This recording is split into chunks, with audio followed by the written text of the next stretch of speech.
Hey, welcome to the Beginner Photography Podcast. Today, we are learning some of the best tips for creating the perfect portfolio. So let's get into it. Welcome to the Beginner Photography Podcast, a weekly podcast for those who believe that moments matter most and that a beautiful photo is more than just a sum of its settings. A show for those who want to do more with the gear they have to take better photos today. And now, your host, Raymond Hatfield.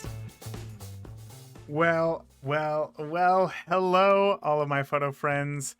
I got to tell you something. If you are looking to build a rock solid portfolio, you're in the right spot today because today I chat with Brad Smith, who is a photo editor with more than 35 years of experience, having worked at Sports Illustrated, the New York Times, currently WWE, and worked at the White House as the director of photography during the Clinton administration. This is a lot. So if anyone knows what it takes to make a photo stand out, it's Brad. And today he shares a ton of lessons that he's learned that will help you build the best portfolio you can. Seriously, this is a game changer interview. You are going to love this one. So stay tuned for that. But first, I want to give a quick shout out and say thank you to Meg0037 for leaving the podcast a 5-star iTunes review. Meg says, I listen to the podcast literally every day. It is my saving grace to get me through my long and dreaded workday and fills my head with fun and useful information that will benefit my end goal, to become a photographer. It is a reassurance that with my drive and determination, I can accomplish this dream. Meg, oh my gosh, I am so humbled to be a part of your photography journey. I remember when I first moved out here to Indiana from California, my wife was in school full time. And since rent still needed to be paid, I was working on growing my photography clients. I took a 9 to 5 day job at a plastics factory, and it was the worst time of my life, legitimately. But I would listen to podcasts to keep me going, to keep me motivated, to remind me that, where I was at the time, it was only temporary until I reached my goals. And as long as you keep moving forward, you're going to reach them eventually. To take a million small steps is better, and it's a whole lot easier than taking 10 giant steps, unreasonable steps. So just keep working at it every single day, and just know, Meg, that I am rooting for you. I'm so excited. So if you are listening and you haven't done so already, I cannot tell you how humbled I would be if you left the show a 5-star review on iTunes. It really does help legitimize the podcast. Even though you listen to podcasts, I listen to podcasts, there's still a large number of people who do not listen to podcasts, and they're kind of questionable about it. So to see reviews, the more reviews, it does legitimize the show, so that we can continue to hear from world-class guests like, today, Brad, like we're talking to. So it really is a helpful and a free way for you to support the show. So for everybody who has left a review, thank you. And for everybody who will leave a review in the future, thank you too. Thank you. So with that, let's go ahead and get on into today's interview with Brad Smith. Brad, with more than 35 years in the industry, we start real easy here. When did you know that photography was going to play an important role in your life? Yeah, I would say high school is when it really started to formulate. I mean, I was always, and I don't think it's unusual, but I was always wanting to borrow my dad's camera to take pictures when I was a little kid, or at least take some pictures when we're on walking around. And my dad brought a camera like everywhere. It was in the Navy, so he had a lot of cameras that he bought when he would go overseas, and he'd bring them home and stuff.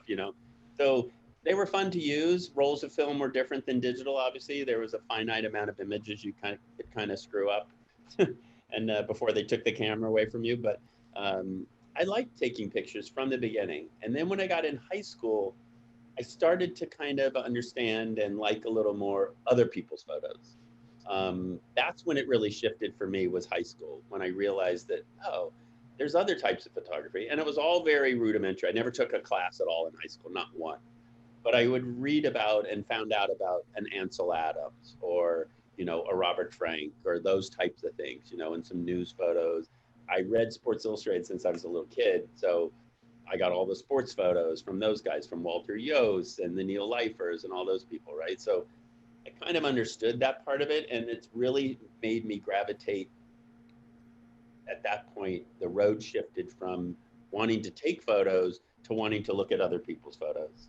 And the interest in taking the photos became less and less. And the idea of working with photographers and somehow working with them and selecting photos, which I didn't really even know was a job, became heavier and heavier. So probably about high school. And by the time I was in college, I was hooked. So that was it. But it was always to look at other people's photos, which is a little weird, I guess, in a way, but still. Why do you think that's weird? I just think it's a little voyeuristic, like in a way, it's like a little creepy. Oh, you want to look at other people's pictures. But I just, what I enjoyed was seeing photos that related to a place I wasn't able to go to an event I wasn't able to attend, to a culture I wasn't able to participate in. I mean, I got to see all that type of stuff by looking at other people's pictures, whether it was Geographic or Sports Illustrated or the newspaper. And I enjoyed that a lot. And that's where my heart was. And I hadn't formulated what that meant exactly, but I could tell instinctively that's where my heart was looking at other people's pictures and enjoying their experiences as they kind of documented the world. I enjoyed them documenting the world more than me saying, I want to go around the world and document it. I wanted to see what they did because they're all different too. They all see it a little differently. And I just thought that was fascinating. And I thought it was an endless amount of good images coming my way. It would never end. It was just like the game that would never end. So I thought it was terrific. But never so much more the desire to actually capture those things, but simply to ingest them and to enjoy them yourselves. The only photos I wanted to take on my own were really just for myself, just to take some pictures. And I'd had a camera. This is before phones being the camera, but an actual camera. I would take pictures, sure. I would go with my friends in Florida where I grew up, later in life, like in high school and stuff. And we'd go fishing and I'd bring a camera and take some pictures, and I'd wander off and take some photos while they fished, or maybe I'd go fish a little bit. And if they went hunting, I'd take some pictures, but I didn't go hunting, like that kind of stuff. And yeah. I kind of liked it a lot, but it was once I realized there were magazines, and these magazines had photo departments that weren't just photographers, but it was clear they were editors. And you ask a couple of questions, you figure out, you kind of have an idea of what they do. For whatever reason, that was always far more appealing to me than actually taking the photos. That's interesting. And did I hear you say that you went to college for photography? Is that right? Yeah, I went to University of Florida, and I majored in photography, but so I know how to do it. I just didn't have any desire to do it for a living. And there was basically two opportunities for photography at Florida at the time. One was photojournalism, and one was more of like a fine art photography, I guess, for a lack of a better way to put it, which was everything but photojournalism, I guess. So I took the fine art part where we made prints, and we took pictures, and we took a picture of a shadow on the sidewalk, and that kind of stuff. And you just explore, really, is what you're doing in college anyway, right? You're not really creating as much as you're just kind of exploring. And that's when it started to kind of formulate a little better. And that's when I decided, and I looked up, I went to the library one day, and it's a true story. I went to the library and I took all the magazines and I photocopied the mastheads for all these magazines I wanted to work for when I realized they had photo departments.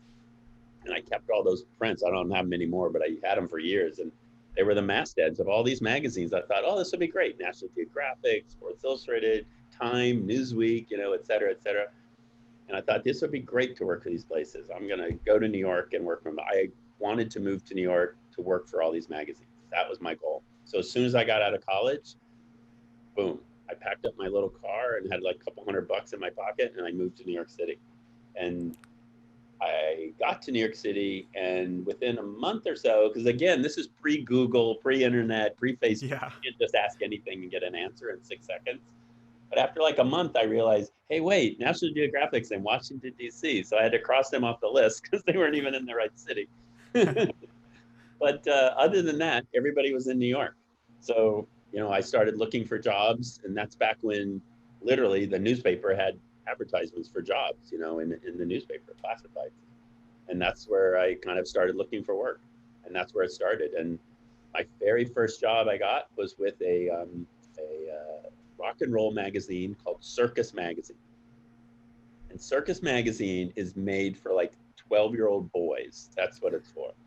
It's just filled with, back then it was Ozzy Osbourne, but whatever the equivalent of that is today, that's all it is. It's just boys playing guitar and yelling, and it's just never stops. That's kind of what Circus Magazine is. And it was fun. It got me into the door of a publishing company, and I saw how a magazine was made and art directors and getting photographs. I was really more in the traffic of the photos at that point, like making sure they came in, making sure they were sent back out, make sure they get copies of the magazine. It was really like office boy kind of thing. I think I literally was the very last person on the masthead. And I'm pretty sure the title of my job said staff. That's all it said. Just staff. Just staff. Congratulations. Yeah, Yeah, that means that you get a paycheck. Yeah. Yeah. I got paid and I was in the masthead. You had to go way down, but it was on there. So it was kind of funny, but I worked there for a while. And it taught me the business. And from that, it went to a textbook company, John Wiley and Sons, which makes college textbooks, makes a lot of the college textbooks we would have read, whether we know it or not. So now you got different kinds of photos coming in. You got politics, you got science, you got the environment, you got fashion, a little bit of everything, whatever's in a textbook. So that was kind of fun. You saw a lot of different pictures. Again, primarily trafficking at that point, but starting to look at images a little better because I had a great boss there and she let me look at photos and kind of understand why they're picking this one over that one. So it was kind of learning as I go. And then from there, I got my break was to go to Sigma, SYGMA with a Y, by the way, Sigma. And it was a French news agency. And it was run by the legendary Eliane Lafont and her husband, Jean-Pierre Lafont, who's still he's a photojournalist, amazing work. She's a legend in the business. One of my coworkers was Kathy Ryan, who's been the photo editor for the New York Times Sunday magazine for like 35 years now or something. She was one of my coworkers at the time. And, and that's when we did research. So I work for a news agency, but what we do is you're calling me from Newsweek saying, hey, I need a bunch of photos of this thing that happened in Beirut. Can you send us photos? And I would go through all these photos that we have in this collection, literally slides, pick the 20 I like the best, put them in a sheet and send them by courier over to the magazine. That's how photos were sent back then. So you learn a lot about photography really quick because you're seeing all kinds of photography across the board. They have everything. Agencies just, unless they specialize, news agencies cover everything, right? There's celebrities, there's travel, anything you can think of. So it's all great. And I'm having a great time looking at photos. I did that for 4 years and probably learned more there in that concentrated time there than anywhere else, and all the other places maybe combined, because it was a real learning curve. And Eliane was, a classic, this French newswoman who was great in sales, great in marketing, great in knowing what photos would sell, great in picking talent to shoot for us. And it was an amazing place to be.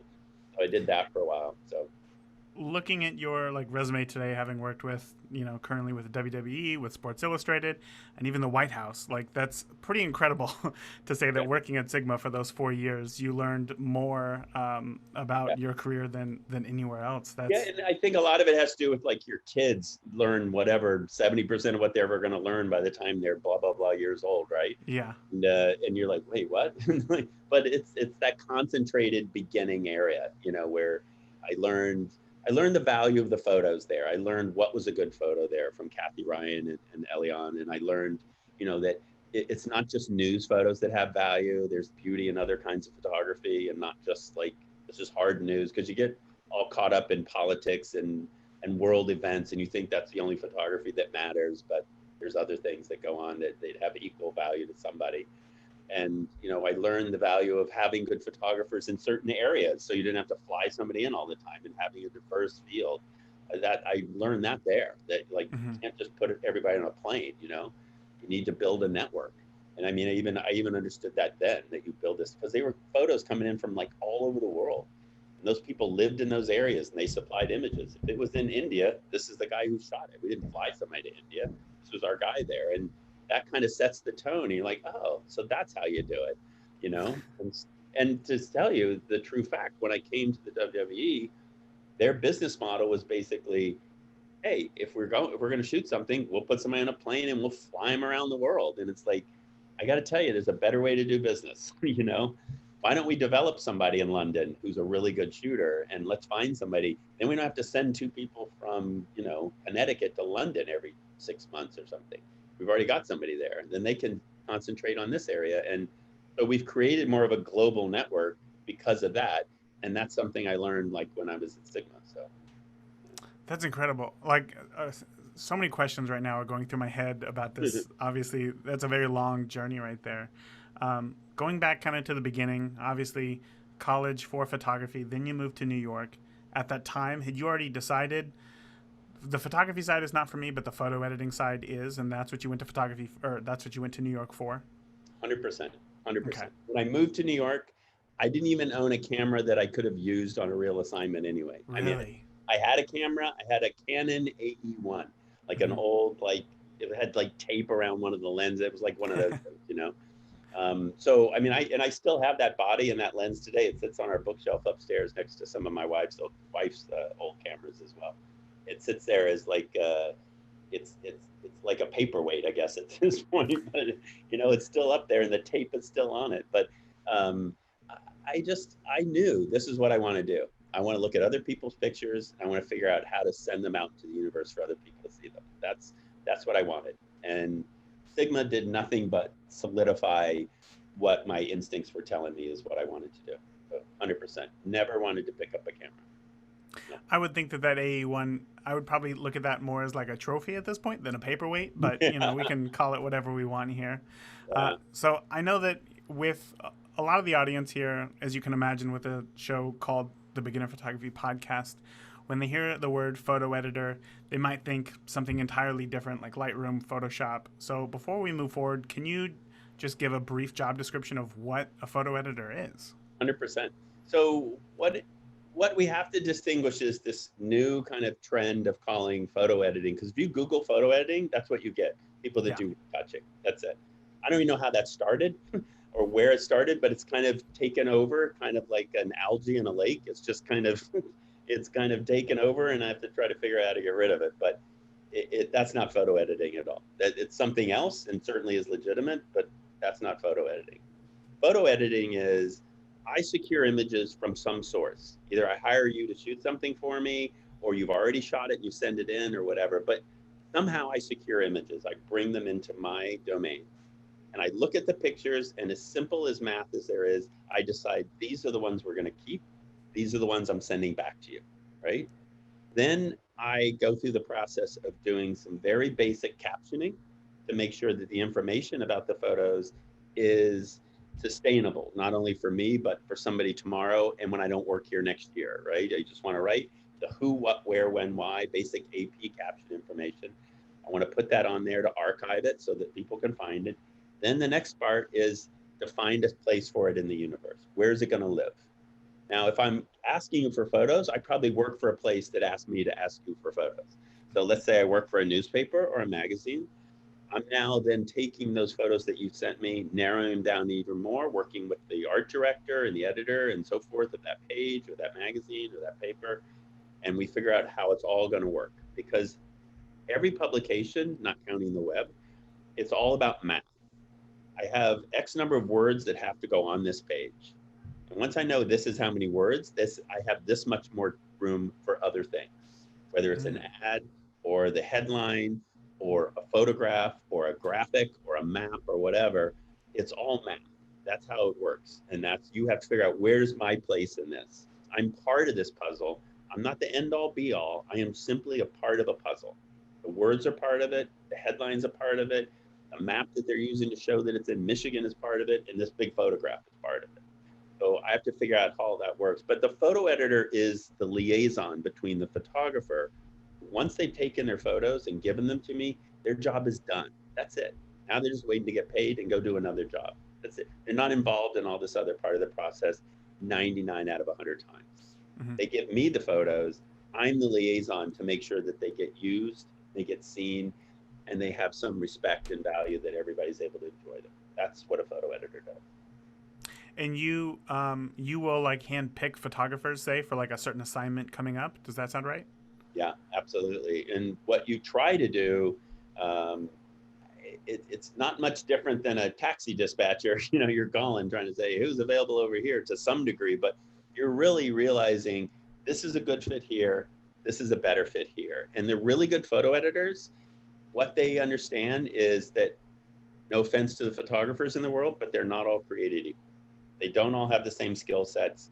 Not all of them can do everything. It's none of those things that you kind of hear that any one of them will work. Nope, it doesn't work that way. And they will to some degree, but I'm not there to just kind of fulfill it and do okay. I want to do great.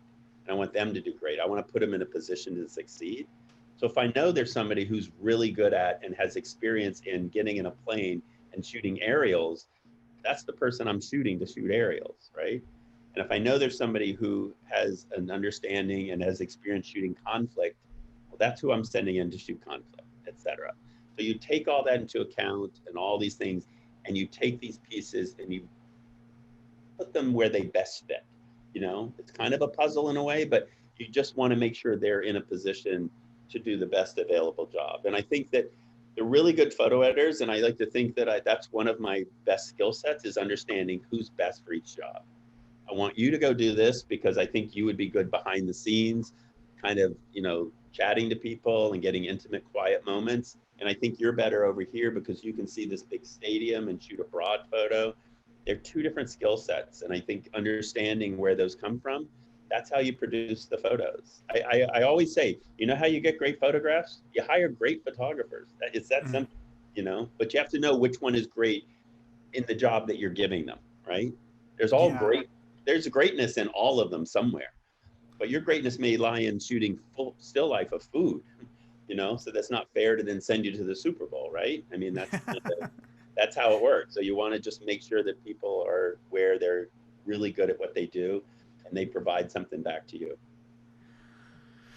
Okay, so I have a question that I'm still trying to formulate, I guess, in my head, and that is, at some point, a photographer has to enter into your ecosystem. You have to know of who they are, and this is typically done, I'm guessing, through a portfolio. They send you a portfolio, you see a portfolio, and then from that, you put them into a bucket of where they're going to be best. Does that sound right? Yeah, I think that the number of opportunities and options that they can enter my universe has grown exponentially over the years, Mm-hmm. right? It used to be whatever way. It doesn't matter what it used to be because it doesn't exist anymore. It doesn't matter. Yeah. Now this is the way we do it.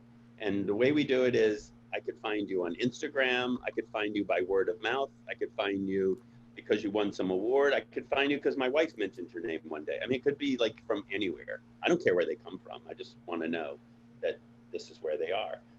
Now I found out that part. My next thing is, where do you live? That's the first question I ask is, where do you live? And once I get that, then I like dive into the work and see what kind of work you do. Is it interesting to me? Is it work I want to look? And I would always, no matter where they live, I'm going to dive into looking at their work. Mm-hmm. But if they tell me they're in Belarus, I'm less likely to use them than if they tell me they're in Florida. So those things are important. It's not like it's inconsequential where they work. I mean, where they live and work. But then I dive into what type of photography do you offer? Are you better at the action part of it, or are you better at the feature part of it? Are you really good at portraits, but not so good at action? And we kind of break it down that way. And then I kind of set my mental Rolodex up where I realize I've got people here, here, and here. I keep a series of Post-its on a map in my office. And it kind of like, this is where I've got people here. And I realize, when I inherited the staff at the WWE and I looked at where the photographers lived, we have 2 staffers and there were about 7 freelancers that they used on a regular basis. Those 7 freelancers lived in 3 states. Oh, wow. All 7. Florida, Connecticut, and California. Every single one of them lived in some vicinity of those 3 places. There was nobody in between. And I'm not talking about the person you mentioned earlier who we use like occasionally here and there, but I mean the core group that they're flying around and using. They're all in the same place.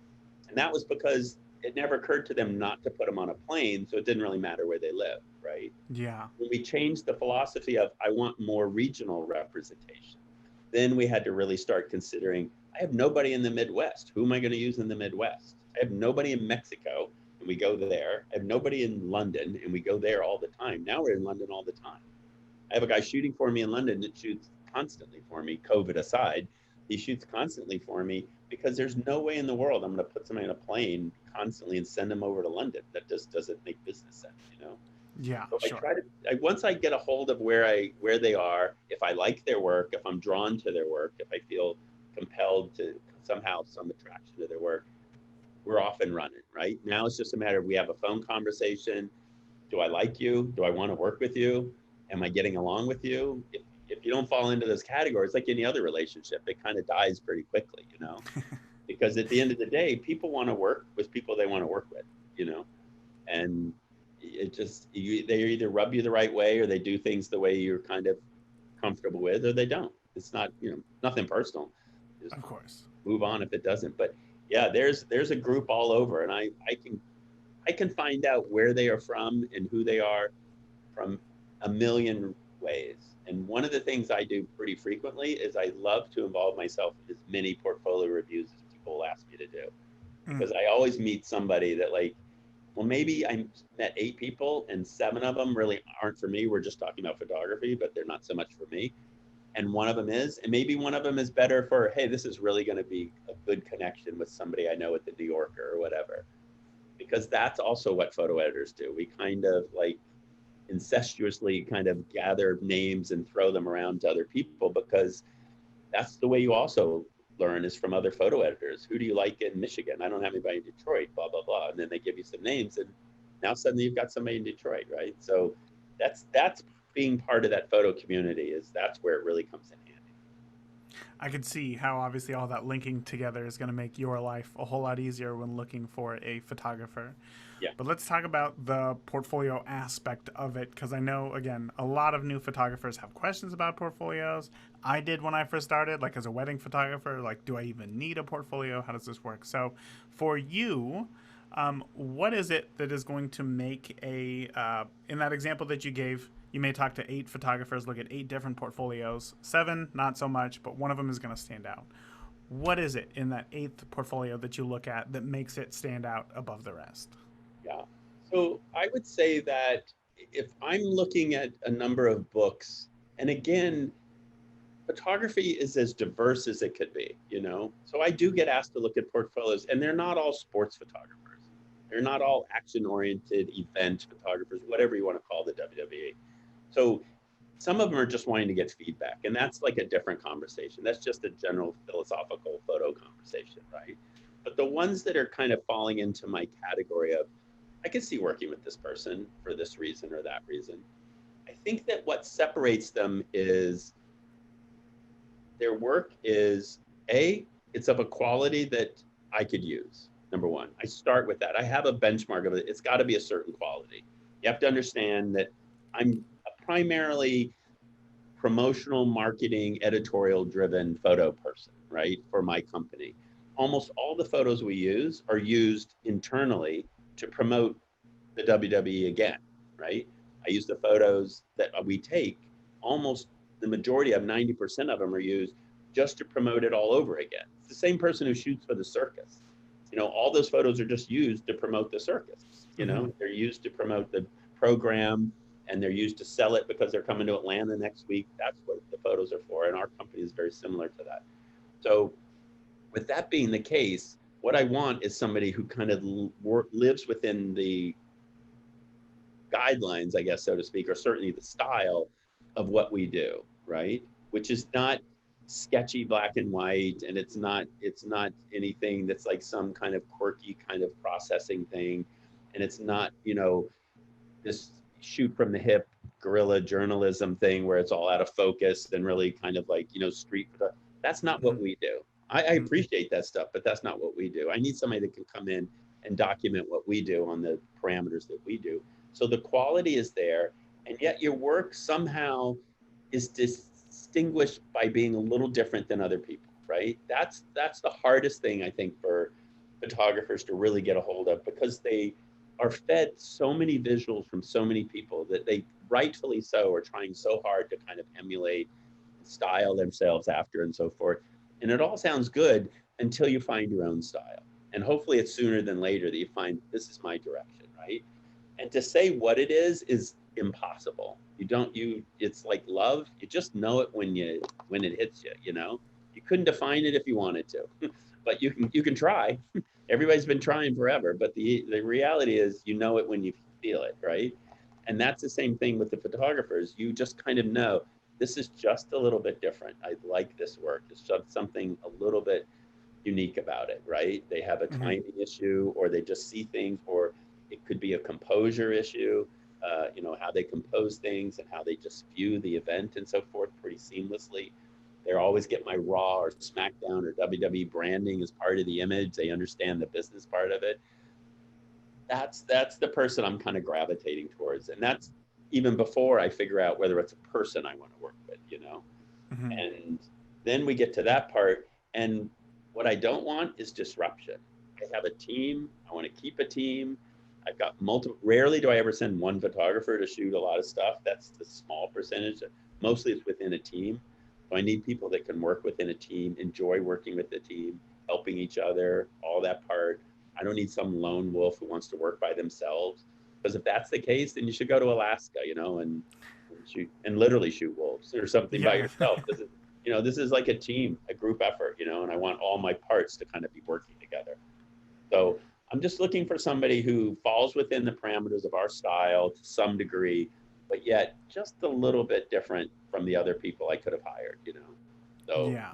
if that makes sense. And they don't necessarily had to have shot wrestling before to shoot it. I've got a bunch of people who work for me who are more traditional sports type photographers, and they're learning the wrestling part, but they're bringing the hand-eye coordination, action type photography with them and doing a great job understanding that part of it. And then just shooting this sporting event instead of a different sporting event. Yeah, yeah. I would imagine that I've never shot a football game or a baseball game or a wrestling event, but I would imagine that it's kind of similar in the ecosystem where you need to show like everybody's here. You need to get the action itself. We need some payoff. I understand that, but when it comes to building the portfolio, how do we recognize gaps in what we have? Does that question make sense, or is it dependent on who's viewing the portfolio? Well, I mean, there's no doubt that the second part is true, because you could show it to 5 people and literally get 5 different recommendations on what you should do in the portfolio. So I don't, and that's because it's not math, and it's a subjective business that we're in. That's what you have to do with it. And I would recommend that every photographer, A, don't take anything personally if it's possible.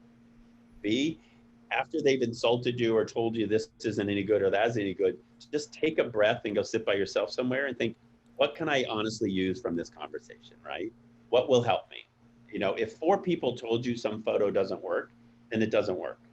If 1 person out of 20 told you some photo doesn't work, 19 liked it or didn't say anything, so I wouldn't worry about it. I think you have to kind of take that into account as to how many people are kind of viewing it. Number 2, I don't think you can have enough people look at your work. Photo people specifically, professionals, that's professors, an editor at a local newspaper, if you're in college or whatever. Get away from your school for a minute and go have somebody else look at it. There's tons of online portfolio reviews, and some of them cost money, some of them are free. I guess you have to just find. Plus, there's a network. Ask somebody to look at your work. What's the worst they could do? Not answer your email? That's the worst thing that happens. You're not going to jail for it. Just ask them.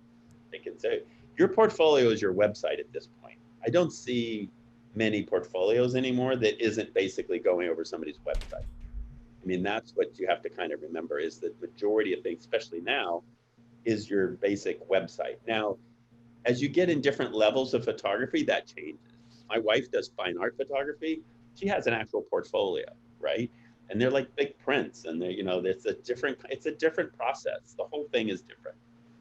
I'm like, show me your 10 best photos. I'm going to decide if I like you or not. And then I'm going to have somebody else come in. I'm like, boom, boom, boom. And my wife's more like, sit there and look at stuff for a while, and they talk about things and philosophy and styles. And What were you going for? Because there's a lot of it's interpretive, et cetera, et cetera. And all that's great. It's just different than what I'm doing, right? The Yeah. majority of stuff I'm looking for is a straight up what you and I would have called at one point just a portfolio. It'd been a book, and you unzip it, you lay it on a table, and somebody looks at it. Then that morphed into them showing it to you on a tablet, and they bring their iPad, and you're looking at that way. Now it's basically, I'll sit in the office with you, and why don't you just go to my website, and I created a gallery for you, because you can customize your website for those clients, which I think is a really smart thing to do. I think that the two mistakes that photographers make in the beginning, and let's be really clear, they make a lot of really great decisions, not all mistakes by any means. Make a lot of really good, smart decisions, but the two big mistakes they make, number one, they make a mistake if they think it's only about their photography. They think it's just their pictures. I'm a really good photographer, I have all this great work, and I'm going to get work. Completely wrong. Now, you might get hired once like that, but if you're not somebody they want to work with, and I'm not going to fill in the obvious blanks of what that means because it's different for everybody. But if you can't represent me, which is what you're doing when you go somewhere to shoot for me in the way that I want you to, I'm not hiring you, right? If you can't figure out how to do things and get along with people, if you're rude to somebody or you use their bathroom without asking or whatever it is, seriously, these things happen. Yeah. And so it's foolish to think that it's only your photography that gets you work, number one. Number two, I think you have to understand that not every client wants to look at the same work. And I don't know who you're showing it to, so I can't really answer those things, but Of course. Vanity Fair does not want to see the same thing that Newsweek wants to see. And Newsweek does not want to see the same exact thing that the Associated Press wants to see. So you have to figure out who you're showing it to. And there may be a few people that fall into that category, but you should customize it to some degree for who your audience is on the other end, right? And that you're allowed to do on your website. I also think that you are primarily, and this is a cliche, but I think you have to kind of consider the boundaries of it. You're somewhat as good as your weakest link, And if you show me 20 photos, pardon me. If you show 20 photos and like 3 of them are like, what the hell's this doing in there? Now I start to question, right? If you picture it like a date, and the date went pretty good, and and she did this or he did that or whatever, and it seemed nice, and they were smart and they were funny and they showed up on time and we're getting along. And then out of nowhere, at the end of the night, the valet parking guy comes and he brings you the wrong car, and you start cursing at what an idiot is. You're like, hey, what's going on here? First, I'm sorry, that's not my car. Oh, that's so funny. Like, there's 2 different ways to handle things, right? Yes. And you realize red flag, run away. And that's the same thing with your photo portfolio or your website. If there's like a button, I'm thinking, wait, which person am I getting here? The person that chose these images or the person that thinks this is a good picture? This is not a good picture. And I get that sometimes, your portfolio kind of morphs and stuff, but you want it to be strong. I can't overemphasize, there's no point in a higher number of images if they're not all great in your portfolio. You just want to show this, and nobody thinks this is all you do and you won't make mistakes. They're not stupid, but they only want to see the best stuff. This is what I potentially could do for you. That's what your portfolio is saying to somebody. If you hire me, I could do this kind of work. And okay, let's take the WWE example, because that's what you're in right now, and I think that'll be easiest to probably answer here. Is there any formula that you want as far as the portfolio goes, as far as the images that are captured? Is it like a wide, fans, signage? Like, is it all those things, or could you potentially receive a portfolio that is just real close-up action, and still find a place to use them in your team? I think that if I receive the second thing that you mentioned, it's one specific type of picture over and over and over. I think what that would do is lead to 2 questions in my mind: potential and a conversation. And I think, oh yeah, I like this stuff. I don't like the fact that they only have one type of photography, because that doesn't help me. But I do like what they did show me, so there's potential. That's going to lead to, can we have a conversation about why don't you have any wider stuff? Tell me why none of it exists in your book. Everything, if you think that's the only kind of photo you want to take, fine, but I can't use that. I need somebody to be diverse, to be able to turn around and shoot fans, and to understand that a wide angle from here showing the whole ring and a guy flying through the air is just as valuable to me as the tight photo of some guy going, or whatever, what face they're Yeah. making in a wrestling move, right? So I need all of those things. I can't have just one, but I won't discount it if we can have a conversation about it. If I Beautiful. feel that what you did show me is good, it's just not diverse enough, but what I did see is good, then we can have a conversation and there's an option because I see some potential there. So it's possible for sure. I think that it's risky because you're hoping they'll say, hey, can we have a conversation about it? There are people I'm sure who will just cut you off and say, you only shoot one kind of picture, you know? And Sure. no photo editor in the world only wants to see one kind of photo because they want options because they work for somebody and the art directors they work for want options. So that kind of is a kind of a one of those wheels in the hamster cage, that just goes around and around, and it doesn't get anywhere. So as long as you're open to having conversation and maybe go shooting some more and coming back and showing me more stuff, I'm all in. I also want somebody who is enthusiastic about what they're doing, excited, positive about what they're doing. This is me personally, I can tell you. I can't speak for other people, but I want to be around people that are positive about what they're doing. I don't want to hear every complaint that's possible about what went wrong or what's going to go wrong or what did go wrong. And there isn't a positive thing to be said. I'm like, that's not who I want to hang around with in general on a weekend at home or at work. That's not who I want to hang around with. So I think being positive and kind of enthusiastic, understanding that it's a team, these are all important things. And again, I stress photography is not the end all be all. It's part of a puzzle. Even for me, who's not putting it in a magazine, I still have a creative director that has to like the image and she has to be able to work with it in order to create key art. And that key art then has to go with different key art for other talent. And in understanding that and realizing that, that's where you realize there's kind of a diverse group of images that you need to find. Wow, the amount of, I guess, as you just said right there, diversity that you need to be aware of, I suppose, in somebody's portfolio, and recognize it's not just, as you said, about the images, and try to see deeper. That is something that I would imagine is quite a skill that takes a long time to develop. And I appreciate you sharing this knowledge right now. This is wonderful insight. This is something that I haven't really given much thought to. If somebody were to come to you, say that they live in, I don't know, rural Arkansas, right? No major sports teams, no big stadiums or anything, but they're looking to get into, say, sports photography. Could somebody come to you with a portfolio of high school sports, and would that be looked at as legitimate? Yeah, that's a really great question. And obviously it happens frequently because Yeah. we all know that we don't all live in the 8 cities that are major cities in the United States. There are people who live other places. And the no pro sports thing is that's an issue sometimes with people that want to break into it. And they don't have like New York, which has like 7, sports teams and within 5 minutes of each other, right? So what I think the suggestion for that is you use those other things as a catalyst to learn how to shoot sports.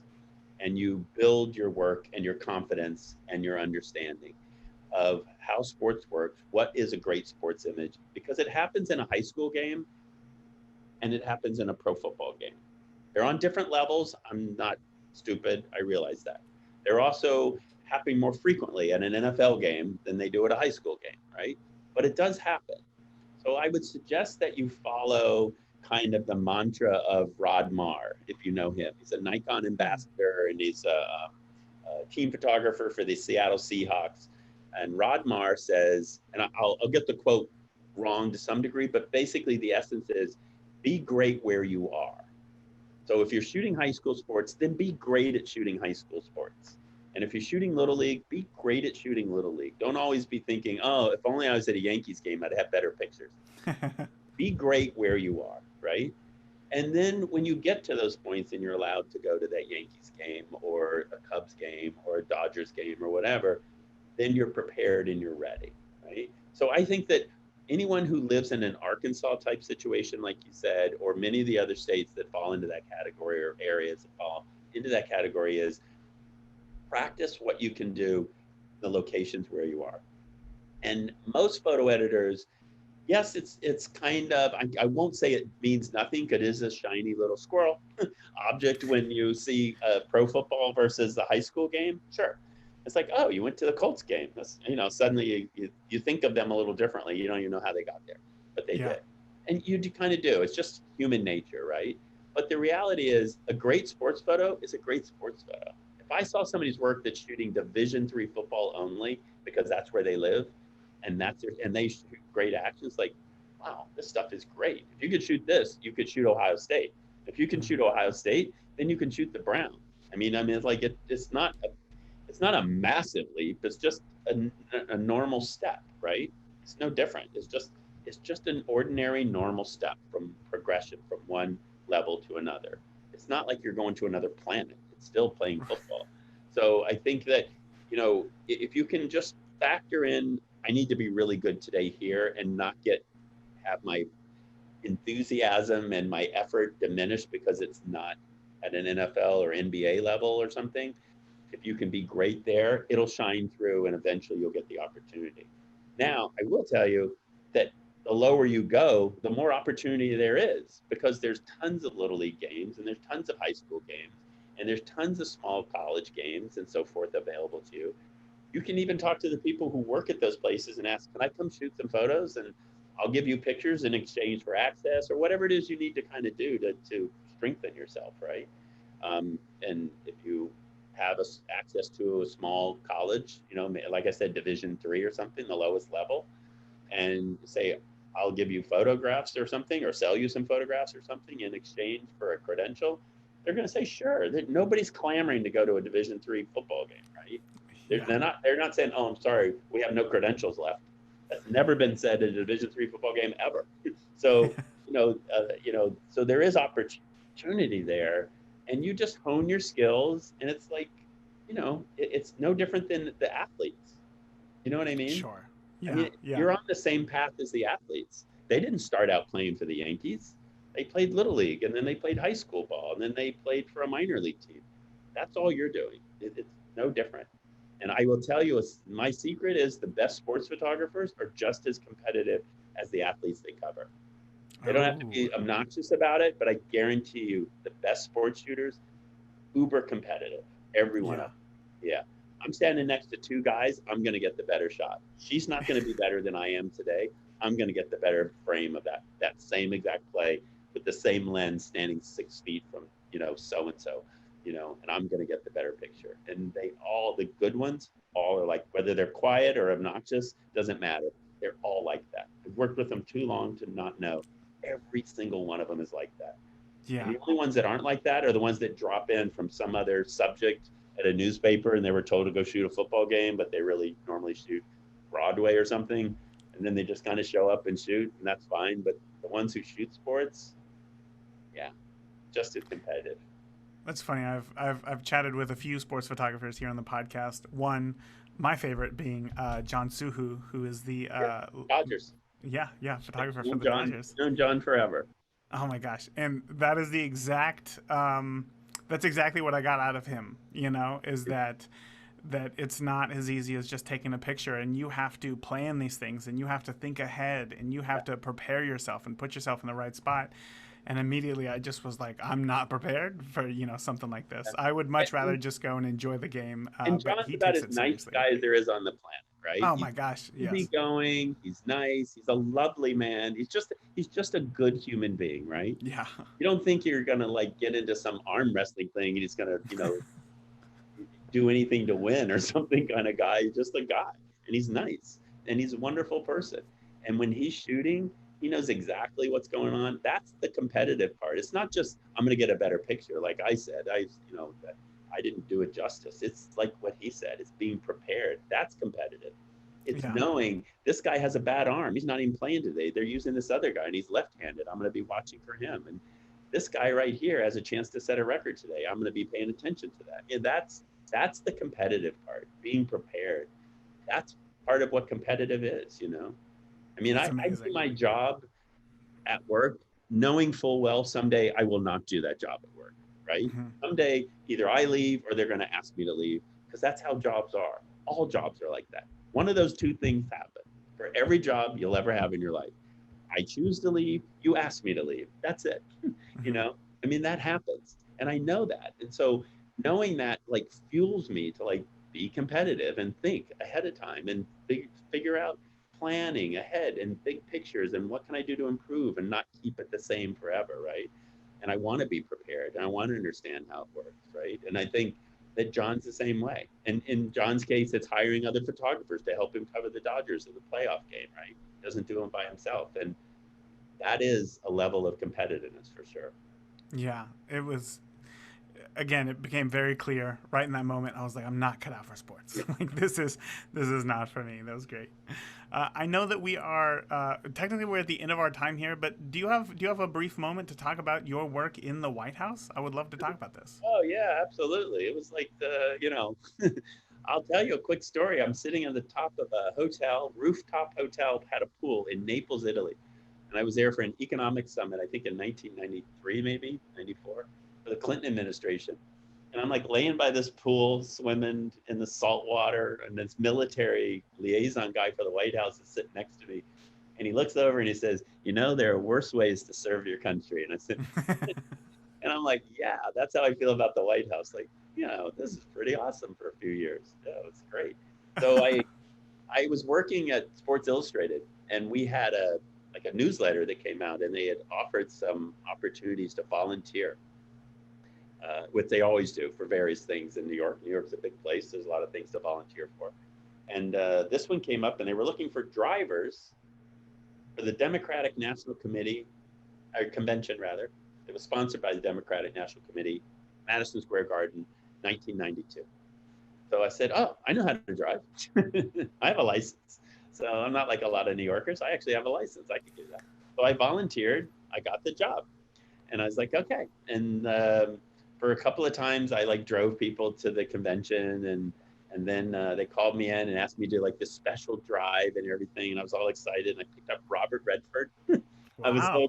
I'm so excited. I picked up Robert Redford and drove him to his apartment on the Upper East Side or something like that. And he was chatting. He was only chatting about politics. He didn't care that I worked at Sports Illustrated. He just wanted to talk about sport politics for a few minutes.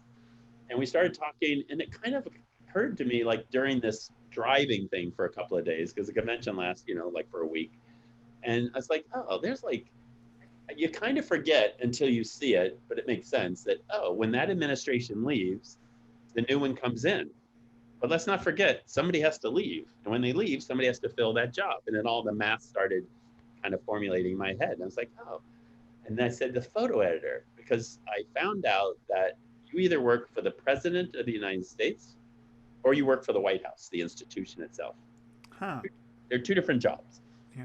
And the people that you see on the news, everybody you see ever works for the president. If you work for the White House, then you're administrative or you're a liaison, like the kitchen staff stays, the gardening staff stays, a lot of administrative assistants stay. That just keeps it running so it never stops. But then you bring in your own team and they make a lot of noise, they leave, and then another team comes in, blah, blah, blah. But there's this foundation that stays there forever. And I wasn't sure where photo stood in that. And sure enough, there's like two kind of administrative people that are there forever. But the photo editor leaves when the president leaves. And I was like, oh, this president is probably going to be a new president. Looks like Clinton might win. He's looking pretty good. So I just started making calls and called in every favor I had to see, does anybody know who's going to be running the photo office? Finally figured it out. I called this guy, Bob McNeely, the photo director for the White House, or ended up being for Clinton. And I called him every day for 30 straight days. I'm not 30 straight days. I left the same message on some voicemail somewhere for 30 days. Only later did I find out it's like an empty apartment he and his wife own that they rent out. I'm just leaving the same dopey message. She goes, it's either a great thing this guy's calling you or we should call the police. But anyways, called every day for 30, she tells her husband. And he calls me back and says, yeah, whatever. Cranky old guy. He calls me back and what do you want? And I told him, and he says, all right, well, come down here to DC and let's talk. And I said, oh, okay. And then that kind of just led to me going down and doing some photo editing for them. I met Tipper Gore, which is a big plus, and worked with her. And I edited some stuff from the campaign and did that. And that worked out well. And then they called me coincidentally, at a Super Bowl I was at with John Suhu. No, not thinking. Wow. The game was in California, and it's a true story. I can't believe you even mentioned his name. Media day for the Super Bowl that year was at Dodger Stadium. So John was there, and everybody was there, and we're all hanging out. And I get a call from the White House while I'm at Dodger Stadium, and they offered me a job. So it was just crazy coincidence to be the photo editor. I said, yeah, sure. So then I You told say that so nonchalantly, like you didn't call somebody 30 days in a row trying to get this job. like you just caught my name. This is after he invited me to DC to see if I could actually edit. I had like a test run and stuff, but then they offered me the job.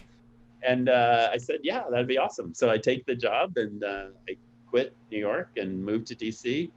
Now I kind of oversee the photo department. There's a chief photographer. He's in charge, really, but I oversee the day-to-day, the scheduling, the editing. There's librarians, the whole kind of, the team itself oversaw that. So it was an amazing experience. I mean, I met Mandela, and I meet all these people, and, it's like crazy. You're way in over your head. It's like it was a little insane, because I sometimes I think, hey, what's wrong with this picture? How did I get here? Because 10 years ago, I think I was sleeping in my car. Now I'm like working for the president. So That's amazing. So yeah, I have two side questions on that. One, was it anything like working or like the show The West Wing, where like it's just busy all the time and you're just always overwhelmed and there's so much to do? Anything like that? So there's two things to that. There's a 1 and a 1A. One, if the president's at the actual Oval Office Mm-hmm.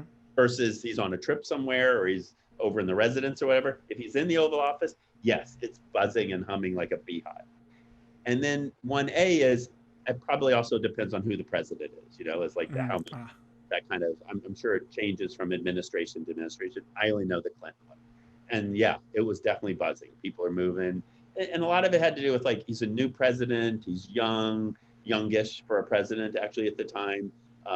There was a lot of hope involved in it, like, there is when certain presidents I'm sure it was that way when Obama took over, a lot of energy in the beginning of it. And I was in the beginning, but totally a lot of people running around trying to figure out what to do, a lot of energy, a lot of 48 things going on at once. They're all trying to figure out local and domestic and national and global and stuff. And yeah, it's pretty crazy. And you realize there's a lot of stuff that affects a lot of people going on in this building right now, And our job was to take the 4 photographers we had and document everything that president does in his workday.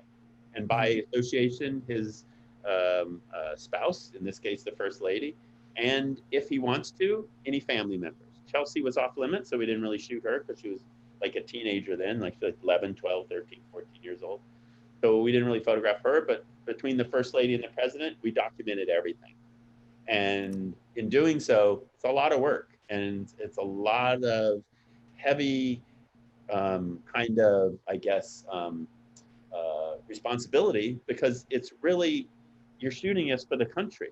I mean, you think you're shooting for the president and so forth, but in reality, you're shooting it for the National Archives to oversee this documentation of this presidency, which will just be fulfilled later by another president, and then later another president. It kind of never ends. So it's a lot of responsibility to make sure that you are doing that job justice, because it's really, it's a point in history that you are taking images of to document that point in history for other generations to look at, So. Wow. So when you work at a magazine, there's like an end date, right? Like that magazine's got to come out. Yeah. When working in the White House, did it feel anything like that, or was it similar at all? The only time it felt like that, I mean, magazines, clearly newspapers, they have deadlines. And whether it's Thursday or whether it's 2:00 or whatever, they all have some deadline for sure. The time it comes through, the White House basically takes what we call photo ops, the president doing something, into 2 categories. One, where they allow the press to cover it, and there's somebody there from the Times and there's somebody there from Getty, et cetera, along with the White House. And the other one is they close it off to the press and they deliver the photo to the press because they want to either control it, or it's sensitive, or they just don't, for whatever reason, they don't want anybody else there. And that happens on occasion. So then that's the time when like, wow, there's this deadline. We just took a photo of the president with this world leader. They talked about something really sensitive. We took a couple of photos. We got out of the room. They finished their conversation. We're now essentially the pool photographer, which is the distributor in general for everybody. We pick an image, we put it across the wire and make it available to everybody. That's when that deadline kind of kicks in, that newspaper or magazine mentality. That's when that happens. So that's not even every day. Other than that, it's just normal kind of, we're busy and you can't get behind kind of day. You ever worked in a restaurant? I have, yes. You ever worked in the kitchen and the dishes area by any chance? No, Okay. I did not. So I will tell you, I did for a Chinese restaurant. And one thing I learned was you never want to get behind. Because once you're behind washing dishes at a restaurant, you are screwed because you'll never get caught up. Sinks piling up, the machine only goes so fast, you know what I mean? And the photos are like that at somewhere like the White House. You can't get behind. You have to constantly stay up on the edits and archiving them and moving them on because there's a new one and it never stops. And if it starts backing up, suddenly you go from like 2 days behind to a week to a month and whatever, and then you're out of a job. You know, I mean, you got to keep up. So it's like that. And really, all presidents, it never ends. So even when President Trump goes to his home in Florida and he's hanging out doing nothing officially for a week, there's still somebody photographing it, him saying hi to people, him golfing, whatever it is. There's still pictures coming in. They have to be edited. So there's never a time off. There's no off season, you know? So that part it's pressure, but that's more a sustained everyday kind of thing. But yeah, it's definitely the headiest job you would ever have because you have access to the president of the United States. I mean, I'll tell you a quick story. My brother, much older than me, my brother's like 10 years older than I am when he's deceased now, but when he was alive, and I took the job at the White House. He couldn't understand in a million years, why would you leave Sports Illustrated to go work at the White House? You know, like, I don't understand. Why would you leave a perfectly great job to take less money to go work at the White House? And he asked me, he says, but when you leave the White House, what are you going to do? And I looked at him and I said, anything I want, you know? And that's how I felt. Cause like, I just worked at the White House. I can do anything I want, like, you know? And I think that's one of the appeals to it is like, this is really awesome. I could just, and not that you have to turn it into some, industry that you make a ton of money. It's just, this is the top of the game. You're documenting the president, it's pretty cool. I have to say. Yeah.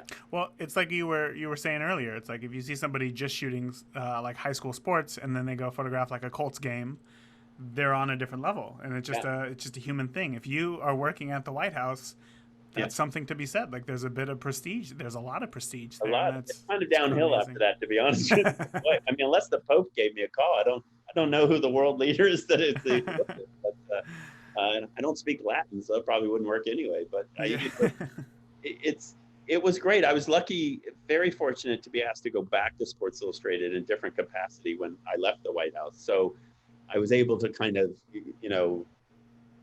move it into a different category, which elevated me a little as a photo editor and started me towards working as more of a director of photography thing. So that it worked. The experience worked out well for me, but it was truly an interesting time. And you see everything inside. You see them as human beings, not just the press conferences where they talk perfect and answer this and answer that. They're just people. I have a picture somewhere. I actually just showed it to that class earlier today. Of me talking to the president, and he's like holding a Diet Coke in his hand. It's like they're just people, I mean, they just happen to have a different job than you and I do. But like you could Photoshop out the background, make it a pool party, and change it to a beer, and it's still the same same photo. Yeah, we just look dumb in a tie, but other than that, the pool party might work. Yeah, that's too funny. Guy with a can in his hand. Yeah. Brad, I have to say, man, this has been so extremely enjoyable of a conversation for me. I really appreciate you sharing just a small portion of all of your knowledge in this amazing photo industry here. Before I let you go, why don't you let listeners know where they can find you online and learn more about you? Yeah, well, I do have along with the WWE, I have a consulting business where I work with photographers. I just finished working with one from Getty recently and a couple others, that are freelance, and they basically want to kind of reboot or recharge. And I do a lot of consulting. It's bradsmithcreative.com. So I work with a lot of people from that. And all the things that I do is listed on there. I also teach a photo editing workshop at a Summit Photography Workshops out of Colorado, Summit. And I work with them. We've done like 4 workshops so far on photo editing, which has been really great because I think I thought when we started the workshop, it would be like a bunch of 25-year-olds that want to be eager to be photo editors, because that's in my head. Sure, that's what they want to do with their time. Well, that was you. Because that was me, right? But in fact, it's a little of that. It's also some photographers who are like, I just want to hear what photo editors even do, so I can maybe change my photography a bit and like work with them a little cleaner. And that made perfect sense, mixed in with some people that just were curious or whatever. But the way I kind of looked at all those things like photo editing and stuff was like, there are far more people that work for the Yankees than play for the Yankees. You know what I mean? So that's how I've always looked at my thing. I wasn't going to play for the Yankees, but I wanted to work for the Yankees. And that's how photography is to me. I don't want to be a shooter, but there's all these great ways to make a living in photography without actually picking up the camera. And if you like the visual and you like the collaborative and you like to be creative, there's a lot of chances, and photo editing is one of those things. So I think anybody that wants to get into it, there's a lot of great opportunities, and you'll be very happy. I've been rewarded beyond anybody's imagination how good it's been. I've traveled around the world, 9 Olympics and 19 Super Bowls, a peace treaty signing, a couple of WrestleManias, all the big things that we do in life, the important stuff. It's been great. I have no complaints whatsoever. It's nobody's luckier than I am. I truly believe that. That is such a great sentiment. I really don't know how to end it any better than that right there. Brad, again, thank you so much for coming on and sharing everything that you did, and I look forward to keeping up with you in the future. Yeah, it was my pleasure. It was such a nice thing to get your invite, and I'm happy to be here and honored that you would ask me. Thank you very much. My biggest takeaway from this interview with Brad, hands down, is we as photographers really do associate ourselves with our work. So when we get critique on our photos, we take that as a critique on ourselves.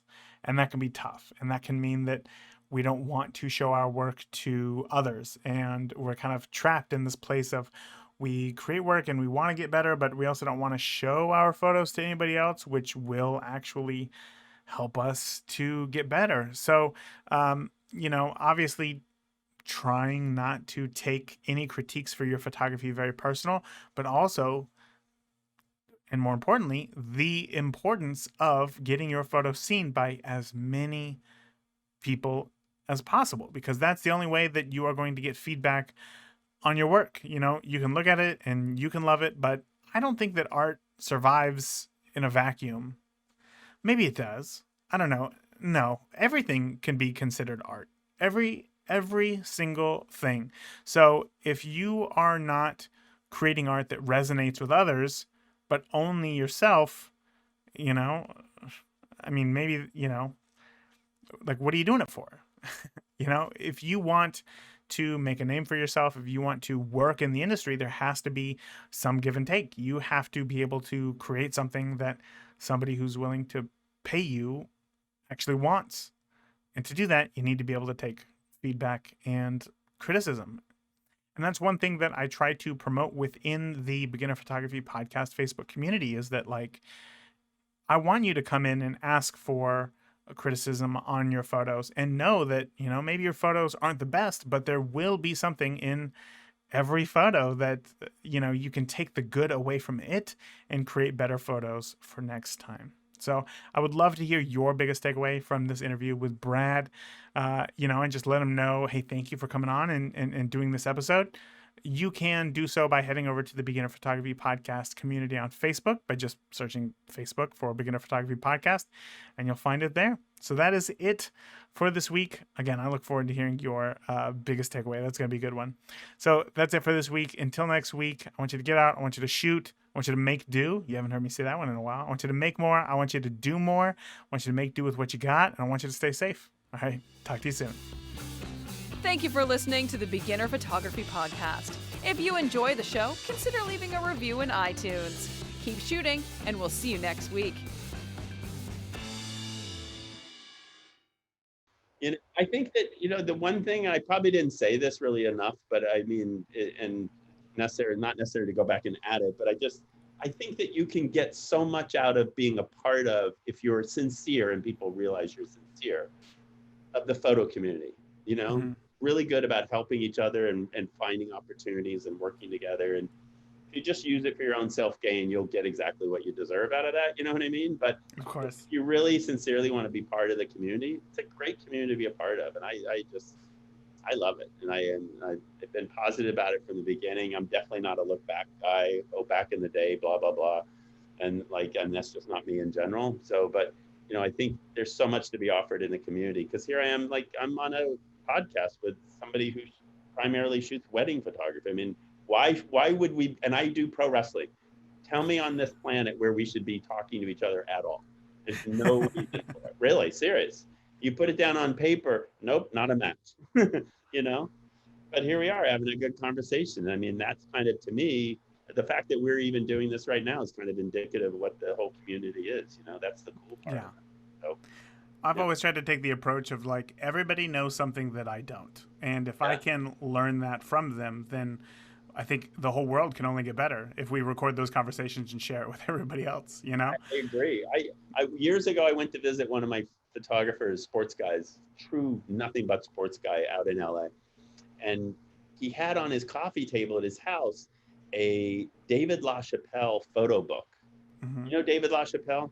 I don't. I'm not Like, familiar. like really kind of conceptual art, crazy ass like photography, with little people and makeup and rainbows and like just crazy stuff. And amazing, like a genius, crazy genius puts it all together. And I said, BJ, why are you looking at this stuff? I said, hey, how do you know David? He goes, oh man, this book is awesome. It's like, look at this stuff. He's so creative. Look how fun like, he's never going to do that. He's never going to own a print or put it in his house. But yet he's reading the book because it was interesting and he's learning something. It doesn't matter whether he does it for a living, you know what I mean? He's just learning in general, like you just said. And it's like, yeah, open yourself up to those things. And then if you open yourself up, you have opportunity. And if you're prepared and you have a strategy, then then you have a real winning hand. I mean, and that's kind of how it is. So I agree with you. You can't learn enough stuff. And why not? I mean, that's what you're here for, right?